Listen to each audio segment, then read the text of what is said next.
ইসরায়েলের আকাশে ঝড় হয়ে বয়ে যাচ্ছে ইয়েমেনের হুতি বিদ্রোহীরা। ক্ষেপণাস্ত্র এবং ড্রোন হামলার মাধ্যমে তারা দখলদার ইসরায়েলের জন্য বড় হুমকিতে পরিণত হয়েছে। একের পর এক হামলায় ইসরায়েলি সামরিক শক্তির অহংকার ভেঙে পড়েছে। গাজায় ফিলিস্তিনিদের ওপর হামলার প্রতিবাদে হুতিরা এই অভিযান চালাচ্ছে বলে জানানো হয়েছে। সাম্প্রতিক হামলায় হুতিরা ব্যবহার করেছে প্যালেস্টাইন 2 নামের fission multi warhead hypersonic ballistic ক্ষেপণাস্ত্র। এটি পারমাণবিক বিভাজন ভিত্তিক বিস্ফোরণ ঘটাতে সক্ষম এবং একই সঙ্গে একাধিক লক্ষ্যবস্তুতে আঘাত হানতে পারে। এই ক্ষেপণাস্ত্র দিয়ে হামলার ফলে ইসরায়েলের আকাশ প্রতিরক্ষা ব্যবস্থা ব্যর্থ হয়ে পড়ে। হুতিরা দাবি করেছে তাদের এই অভিযান সফলভাবে লক্ষ্য অর্জন করেছে।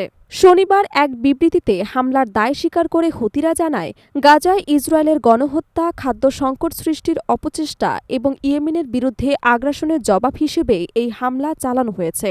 তাদের বক্তব্য অনুযায়ী লাখো ইসরায়েলি প্রাণের ভয়ে আশ্রয় কেন্দ্রে পালাতে বাধ্য হয়েছে। ইসরায়েলি গণমাধ্যমগুলো জানায়, ইয়েমেন থেকে ক্ষেপণাস্ত্র হামলার পর শনিবার সকালে সতর্কতা সাইরেন বাজতে শুরু করে। ইসরায়েলি সেনারা দাবি করে তাদের আকাশ প্রতিরক্ষা ব্যবস্থা হামলাটি প্রতিহত করেছে। তবে হুতিদের মতে অন্তত কয়েকটি ক্ষেপণাস্ত্র এবং ড্রোন নির্ধারিত লক্ষ্যে পৌঁছাতে সক্ষম হয়েছে। এর আগে দুদিন আগেও হুতিরা একটি হাইপারসোনিক ব্যালিস্টিক ক্ষেপণাস্ত্র এবং 3টি ড্রোন ব্যবহার করে ইসরায়েলে হামলা চালায়। হুতি মুখপাত্র ব্রিগেডিয়ার জেনারেল ইয়াহিয়া সালেহ জানান, ক্ষেপণাস্ত্র এবং ড্রোন নেঘেব মরুভূমিতে নির্দিষ্ট লক্ষ্যবস্তুতে আঘাত হেনেছে এবং এসব হামলা সফল হয়েছে। 2023 সালের অক্টোবর থেকে গাজায় লাগাতার হামলা চালিয়ে আসছে ইসরায়েলি সেনারা। এ পর্যন্ত প্রায় 60,000 ফিলিস্তিনি নিহত হয়েছে বলে দাবি বিভিন্ন সূত্রের। হাজার হাজার পরিবার ঘরবাড়ি হারিয়ে শরণার্থী শিবিরে মানবতর জীবন কাটাচ্ছে। গাজায় ভয়াবহ খাদ্য সংকট তৈরি হয়ে দুর্বিঘ্ন দেখা দিয়েছে। আন্তর্জাতিক চাপ সত্ত্বেও ইসরায়েল তাদের আগ্রাসন অব্যাহত রেখেছে। হুতিরা সতর্ক করে বলেছেন, গাজায় ইসরায়েলি হামলা চলতে থাকলে তাদের অভিযানও থামবে না।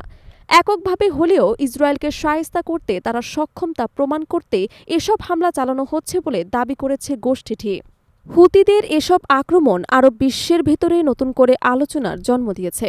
অনেক দেশ প্রকাশের সমর্থন না দিলেও বিশ্লেষকদের মতে হুতিদের এই অভিযান ইসরায়েলের জন্য কৌশলগত বড় চ্যালেঞ্জ হয়ে দাঁড়িয়েছে।